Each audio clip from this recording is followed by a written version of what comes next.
रमज़ान का बाबरकतों वाला इबादतों वाला महीना शुरू हो चुका है। अगर आप प्रेग्नेंट हैं तो एक बहुत ही इम्पॉर्टेंट सवाल कि प्रेगनेंसी में रोज़ा रखें या इसे स्किप भी किया जा सकता है। हेलो एवरीवन, मैं डॉक्टर आसमा एक ऑब्स्टेट्रिशियन एंड गायनेकोलॉजिस्ट हूँ फ्रॉम बीएन क्लिनिक 19 कोलकाता से। देखिए, सारी प्रेग्नेंट वुमेन्स रोज़ा नहीं रख सकते। आपको अगर प्रेगनेंसी में किसी भी तरह की कोई कॉम्प्लिकेशंस नहीं है और बेबी को भी कोई कॉम्प्लिकेशन नहीं है, तभी आपको इजाज़त है, अलाउ है कि आप प्रेगनेंसी में रोज़ा रख सकते हैं।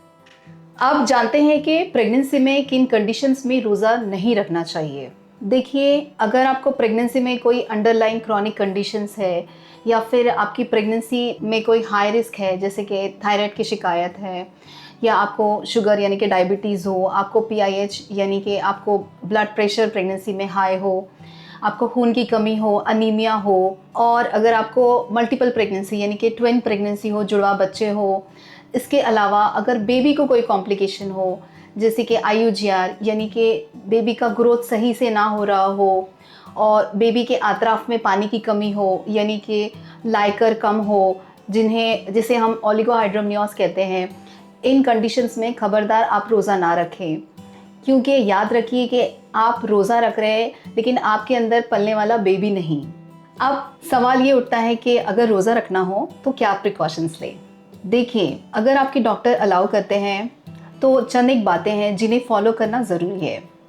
सबसे पहले तो आपको अपने आप को खूब हाइड्रेटेड रखना होगा। ऑलमोस्ट 10 से 12 ग्लासेस ऑफ वाटर पानी लेना होगा। आई नो कि इतना पानी तो हम पी नहीं सकते, लेकिन हम एज अ ऑल्टरनेटिव भी ले सकते हैं। जैसे कि आप जूसेस ले सकते हैं, आप स्मूदीज़ ले सकते हैं, शरबत लीजिए। ये रूटीन आपको ऑलमोस्ट इफ्तार से शुरू करना होगा सहरी तक।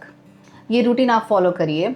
सेकेंड है कि आप lots and lots of protein rich diet लीजिए, जैसे कि चिकन, फिश, सोया चंक्स, दालें, एग।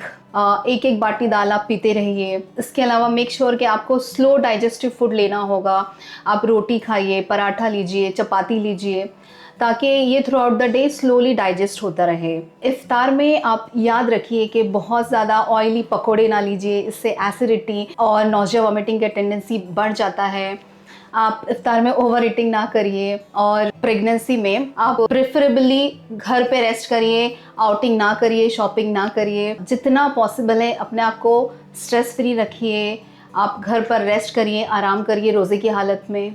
अब जानते हैं कि आप प्रेगनेंसी में कब रोज़ा तोड़ सकते हैं। याद रखिए कि अगर आपको चक्कर आए या ब्लैकआउट हो, बेबी का मोमेंट्स आपको कम महसूस हो, आपको एक्सट्रीम टायर्डनेस फील हो, आपको सीवियर हेडेक हो, कंटिन्यूस वॉमिटिंग हो और थ्रू आउट द डे आपको नॉशिएटिंग फीलिंग हो, इसके अलावा आपको लोअर एब्डोमिनल पेन हो या एब्डोमिनल टाइटनेस फील हो, ये बॉडी के वार्निंग सिग्नल्स होते हैं। अगर आपको ये सारे सिम्टम्स महसूस हो तो आप अपना रोज़ा तोड़ सकते हैं। फाइनल मैसेज, चलिए अब जानते हैं कि फाइनल मैसेज मैं क्या देना चाहती हूँ।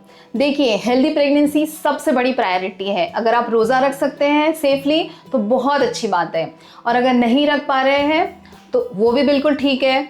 याद रखिए कि हर प्रेगनेंसी यूनिक होती है। रमज़ान फास्टिंग शुरू करने से पहले अपने डॉक्टर से कंसल्टेशन ज़रूर करें। वीडियो अगर आपको हेल्पफुल लगे तो प्लीज़ एक्सपेक्टिंग मदर्स के साथ ज़रूर शेयर करें ताकि उन्हें सही इन्फॉर्मेशन मिले। Thank you so much.